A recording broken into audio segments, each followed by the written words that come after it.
Estamos aqui na última quinta-feira em Fernandópolis, na Igreja Brasil para Cristo, aqui em São Paulo. E eu creio que Deus tem uma palavra forte para o teu coração. Amém? Quantos creem em milagres? Quero externar minha alegria de estar aqui com os amados irmãos mais uma noite. Louvar a Deus pela vida do pastor Marcos Santiago, do corpo de membros, de obreiros desse ministério, por ter acreditado em nós, confiado no nosso ministério, confiado na unção de Deus em nossa vida. Que Deus recompense segundo a justa medida, recalcada, sacudida e transbordante sobre a vida de vós. Amém? Para quem não me conhece, sou do estado da Bahia. Dizem por lá que a Bahia é a Bahia de todos os santos. É uma mentira, irmão. A Bahia é a terra de um santo só, o santo chamado Jesus de Nazaré. Deus tem se manifestado no estado da Bahia, e coisas incríveis, imensuráveis e extraordinárias têm acontecido naquele lugar. Aleluia. Sem delongas, abra a sua Bíblia no livro do profeta messiânico Isaías, capítulo de número 49.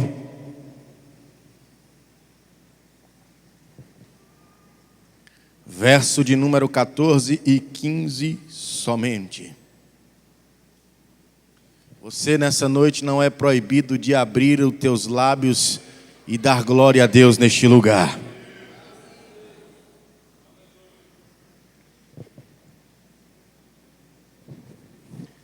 Livro do profeta messiânico Isaías, capítulo de número 49, verso 14 e 15. Quantos acharam, diga amém. Quem não achou, grite misericórdia. Os do amém, ajude os da misericórdia em nome de Jesus. Aleluia. Está escrito assim na Bíblia Sagrada. Verso 14. Mas Sião diz: o Senhor me desamparou, o Senhor se esqueceu de mim. Acaso pode uma mulher esquecer-se do filho que ainda mama? De sorte que não se compadeça do filho do seu ventre. Mas ainda que esta viesse a se esquecer dele, eu todavia não me esquecerei de ti, diz o Senhor. Quem diz? Mais alto, quem diz? Senhor. Feche os seus olhos. Pai querido, Deus amado, Deus poderoso, Deus soberano, Deus eterno, Deus maravilhoso. Nessa noite eu quero te honrar, quero te exaltar, quero te entronizar neste lugar. Quero exaltar o teu nome, Jesus, porque o teu nome está sobre todo nome, no céu e na terra, e é por este nome que todo joelho se dobrará, toda língua confessará que Jesus Cristo é o Senhor. Quero te exaltar pelas tuas misericórdias que não têm fim. Esse é o fato de nós não termos sido consumidos ainda. Ó Deus querido, ó Deus amado, eu te peço algo em especial nessa noite. Meu Deus, eu te peço que o inferno se cale diante da tua glória e diante da tua santidade, da excelência da tua soberania, que este lugar seja selado pela unção do teu Espírito, e ao quarteirão desse santuário, Pai, seja cercado imediatamente com anjos, com espada desembanhada de fogo, e onde houver demônios em atividade agora, que eles sejam amarrados, acorrentados e levados a um lugar onde o Senhor destinar, sem direito de atuação e saída. Ó Deus querido, eu me coloco na tua presença como teu veículo. Abre a porta da revelação da tua palavra, conduza-me nessa noite, e através da minha vida abra os céus e traga sobre nós uma enxurrada da manifestação da sua glória e da sua Shekinah. Se você concorda com essa oração, expresse dando glória a Deus, ao nome do Senhor. Aleluia. Quero dar um tema a essa mensagem, amados. O tema que nós vamos abordar nessa noite é: não serás esquecido. Cutuca teu irmão e diz assim: você não está esquecido. Podem se assentar. Livro de Isaías, capítulo de número 49, verso 14 e 15. Isaías, ele está enquadrado no rol dos grandes profetas da Bíblia Sagrada. Isaías é considerado um grande profeta, não porque o seu ministério foi um ministério explosivo de sinais, de milagres, de prodígios, não. Isaías é considerado e está enquadrado no rol dos profetas maiores ou dos grandes profetas, devido a suas profecias acerca do Messias. Essas profecias foi o profeta Isaías, em vários episódios da Bíblia Sagrada, ele expressou acerca da vinda do Messias. Isaías, ele expressou tanto acerca da vinda do Messias, que ele dá detalhes muito fortes acerca da fisionomia do Messias. Por exemplo, o livro de Isaías, capítulo de número 53, Isaías dá detalhes acerca da fisionomia, da estrutura física do Messias, dizendo que ele era um homem que não tinha aparência, não era um homem formoso, um homem desprezado, um homem de dores, um homem experimentado nos trabalhos. Por isso que o judeu, ele considera o livro de Isaías como a mini-bíblia. Por que, pastor, é considerado como a mini-bíblia? Porque a Bíblia Sagrada, ela tem 66 livros. Assim também como o livro de Isaías tem 66 capítulos. A Bíblia Sagrada, ela é dividida em dois tempos. 39 livros na Bíblia Sagrada está no Antigo Testamento, e 27 livros da Bíblia Sagrada está no Novo Testamento. Assim também é o livro de Isaías. Como tem 66 capítulos, 39 desses capítulos está destinado a um tempo antes do cativeiro babilônico. E o livro de Isaías, após o capítulo de número 39, ou seja, os 27 capítulos a seguir, está destinado acerca do tempo vindouro e do tempo pós-cativeiro babilônico. Então o livro de Isaías é considerado como a mini-bíblia pelo judeu. Isaías, ele profetizou no meio, ou seja, para um povo que estava dentro ou vivendo um cativeiro babilônico. Para quem não sabe, o cativeiro foi inevitável sobre a nação de Israel. O cativeiro sobreveio sobre a nação de Israel, porque a nação de Israel se engrandeceu muito. A nação de Israel cresceu em orgulho. A nação de Israel cresceu em soberba. E a Bíblia Sagrada diz que Deus havia alertado o povo, que se o povo não se arrependesse, se os profetas não se arrependessem, os profetas que haviam corrompido não se arrependessem, Deus permitiria que Jerusalém fosse sitiada, invadida, e o povo fosse levado a um cativeiro assim por nome babilônico.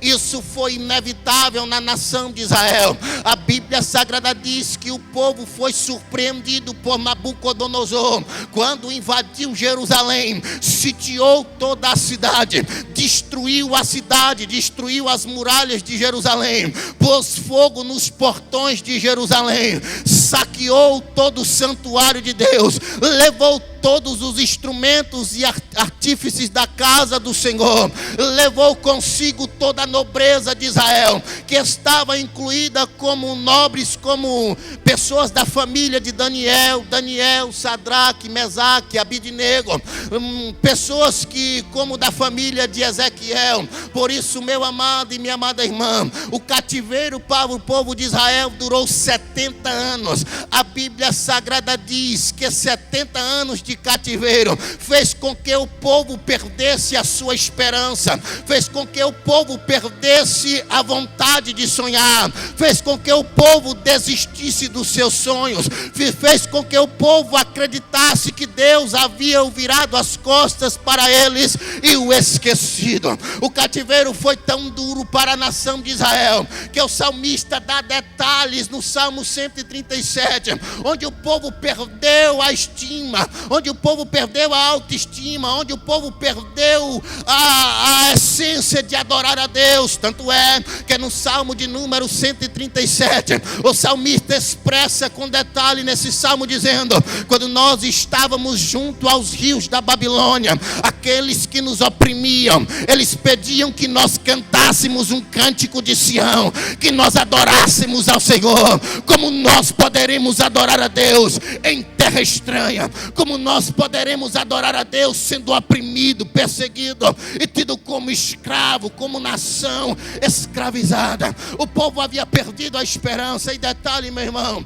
só quem já viveu um cativeiro na sua vida sabe quanto é difícil adorar a Deus no cativeiro. Se adora a Deus no vale, se adora a Deus no monte, se adora a Deus no deserto, mas no cativeiro, sendo oprimido, afrontado, é difícil entoar um cântico ao Senhor, é difícil adorar a Deus no meio do cativeiro.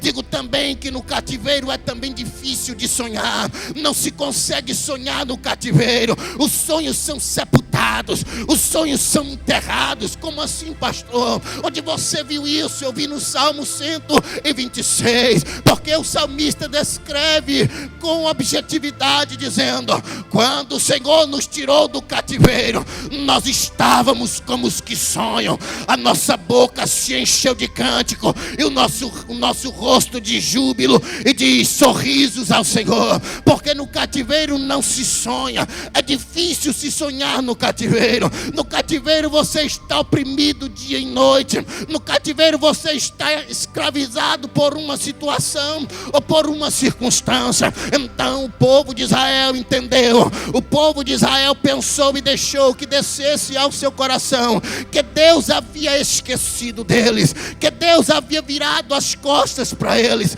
que Deus havia abandonado aquela nação, a nação que era eleita, a nação que era povo santo do Senhor, a nação separada, a nação escolhida, a nação que foi promessa feita a Abraão, que seria pai de nação. Então o povo acreditou que Deus havia abandonado, que Deus havia esquecido deles. Deixa eu te dizer uma coisa, meu amado e minha amada irmã que está aqui nessa noite: não importa a situação que você esteja, não importa o cativeiro que você esteja vivendo, eu vim aqui para ser profeta de Deus para a tua vida e para ser veículo profético do Senhor para te anunciar: Deus não se esqueceu de você, Deus não virou as costas para você, Deus não te abandonou nessa situação.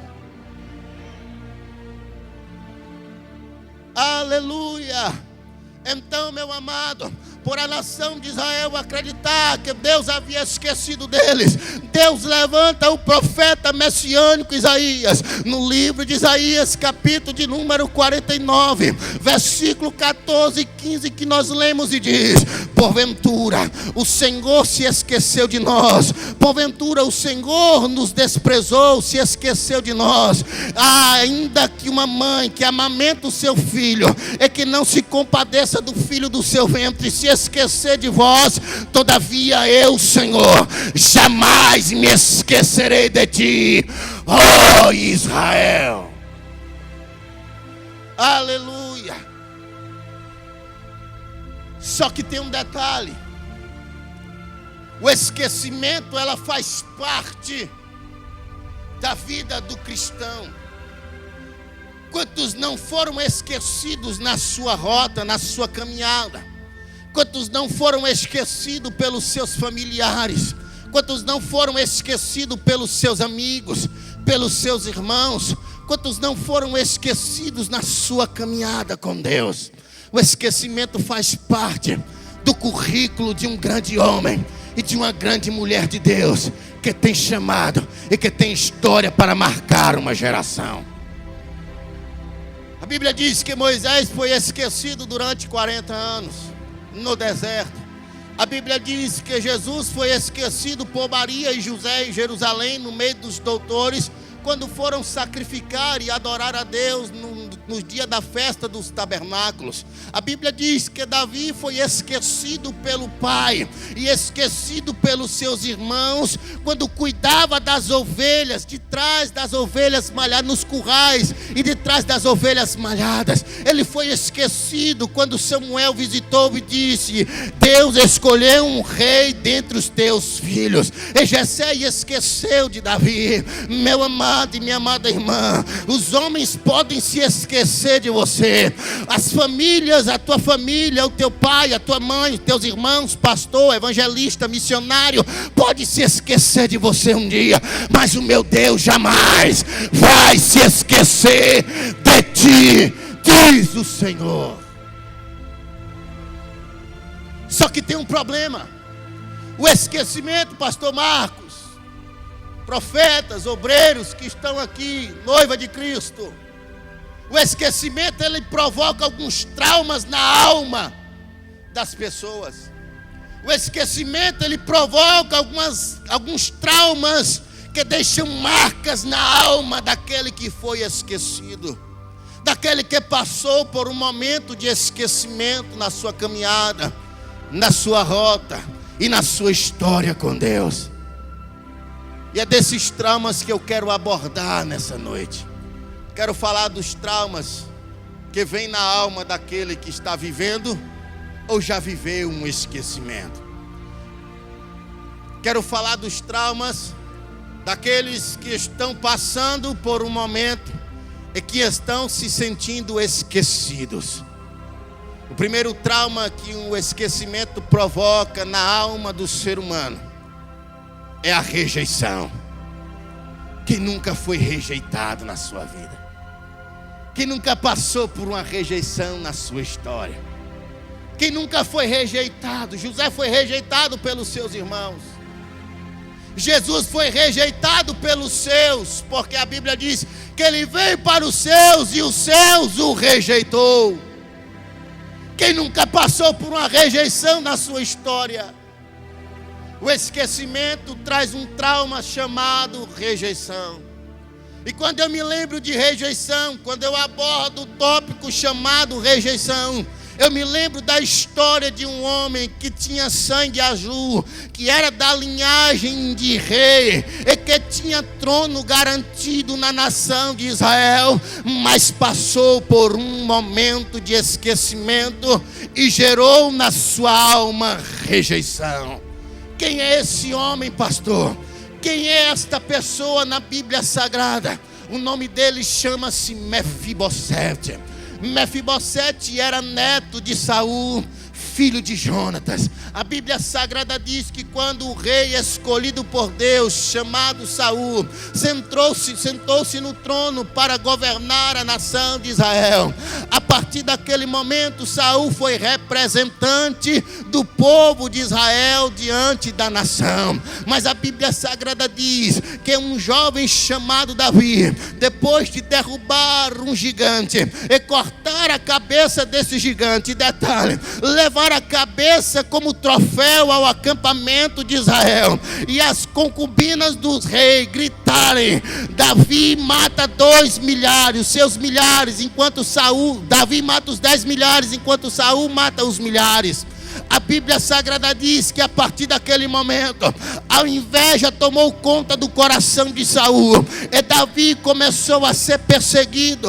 Davi foi perseguido até da forma em que Saul desejava matá-lo. Saul desejava arrancar a sua cabeça e acabar com a promessa de Deus sobre a sua vida. Mas no momento da história em que Davi está sendo perseguido, Jonatas entendeu que Davi seria o novo rei de Israel. Jonatas entendeu que Davi tinha potencial e tinha uma promessa de Deus para se assentar-se no trono de Israel.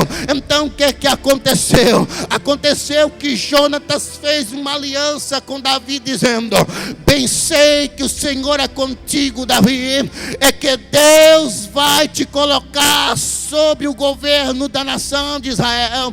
Deus vai te levantar como rei sobre essa nação. Deveras eu te faço um pedido, ainda que eu não esteja aqui, compadeça com alguém da minha família se estiver vivo. Então Davi firma essa aliança com Jonatas, e a Bíblia Sagrada diz, meu amado, que o tempo se passou, o tempo foi passando, Esaú foi para uma peleja contra os filisteus. A Bíblia Sagrada diz que Esaú já tinha sido rejeitado pelo Senhor, pelo fato de ter desobedecido o comando de Deus, quando Deus mandou que ele acabasse com a nação amalequita, destruísse o rei Agag, todo o povo dos amalequitas. Então Saul poupou o rei, poupou o melhor gado e algumas pessoas dos amalequitas. Então Deus rejeitou a Saul, e a Bíblia Sagrada diz que o homem sem a presença de Deus, ele torna-se um nada no meio de uma batalha. E a Bíblia Sagrada diz que Saul foi para uma batalha contra os filisteus, que detalhe, eram os maiores inimigos de Israel naqueles dias. A Bíblia Sagrada diz que vendo o povo de Israel, Saul vendo o povo de Israel ser dizimado no meio daquela batalha, o seu coração que estava tomado por orgulho, o seu coração que estava tomado por soberba, não aceitou morrer pela espada de um inimigo. Então se lançou na própria espada do exército, de um dos exércitos, de um dos homens do seu exército, e ali no campo morreu Saul, morreu Jonatas, morreu toda a casa de Saul.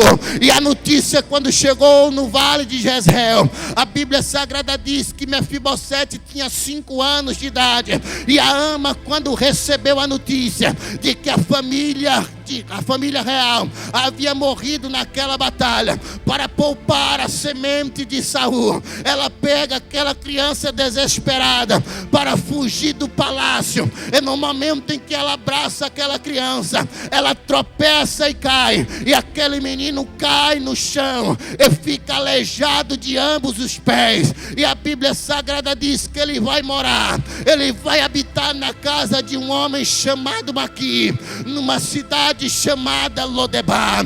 Detalhe, meu irmão, Lodebar é a cidade do esquecimento, Lodebar é o campo do esquecimento, Lodebar é o cenário do esquecimento. Acredito nessa noite, porque pela revelação do Espírito Santo que conduz a palavra nessa noite, acredito que há pessoas aqui que está vivendo uma Lodebar na sua história. Deixa eu te dizer uma coisa, Deus vai construir uma nova história na sua vida. Os céus vão se posicionar. Prepara para arrumar as tuas malas, porque você vai se mudar de Lodebar, diz o Senhor. Se você acredita nisso, pode aplaudir a Ele em nome de Jesus.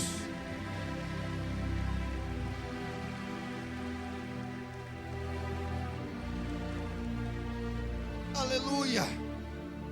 Então Lodebar é a terra do esquecimento. A Bíblia Sagrada diz que aquele homem, que aquele menino havia desde os 5 anos foi morar neste lugar chamado Lodebar. Lodebar era um deserto, era uma cidade muito pequena, era uma cidade de pouco menos de 30 mil habitantes. E a Bíblia Sagrada diz que enquanto aquele homem estava no esquecimento, na terra de Lodebar, Davi havia assumido o trono de Israel. Davi havia sido aclamado como rei de Israel. E eu imagino o rei Davi, eu imagino o rei Davi, o rei de Israel, dentro do seu palácio, pastor Marcos, diante da janela da câmara do seu quarto, olhando todo o reino que Deus havia lhe dado, olhando e glorificando o nome do Senhor pela promessa que Deus havia lhe feito e pela promessa que Deus havia lhe cumprido. Eu imagino o rei admirado com as terras, com toda a riqueza, com os servos, com o exército, com os soldados, com as suas concubinas, com toda a luxúria, toda a riqueza, servos ao seu dispor, homens ao seu dispor, e olhando de dentro do seu palácio toda a promessa de Deus cumprida. De repente o Espírito Santo vem sobre o rei e o faz lembrar da aliança que ele fez com Jonatas. Deixa eu ser profeta de Deus para a tua vida. Deus vai incomodar o coração de alguém para se lembrar de você. Deus vai mover o coração de alguém para se lembrar de você. Você não vai ficar no lugar que você está. Deus tem uma mudança de vida para a tua história. Se você acredita de verdade nisso, pode glorificar e adorar a Deus. Então, meu amado, quando Davi está no palácio, o Espírito desce sobre ele e faz lembrá-lo da aliança. E quando Davi lembra da aliança que ele tinha feito com Jonatas, o seu coração se compadece. A chama arde em seu coração. Então ele manda chamar um homem por nome Ziba e pergunta a esse homem, que era servo e tomava conta de toda a fazenda, de todos os bens do rei Saul, e faz uma pergunta a este homem chamado Ziba, dizendo: porventura, Ziba, há alguém da casa de Saul que eu possa usar de beneficência? Ziba olhou prostrado diante da maior autoridade de Israel e disse: assim, meu senhor, um homem por nome Mefibosete, da casa de Saul, que está morando na terra de Lodebar. Deixa eu ser profeta de Deus para a tua vida, porque essa desceu quentinha do céu, é maná fresco saindo do forno agora, é palavra profética quentinha para a tua vida. Deus vai levantar um Ziba que vai bater na tua porta.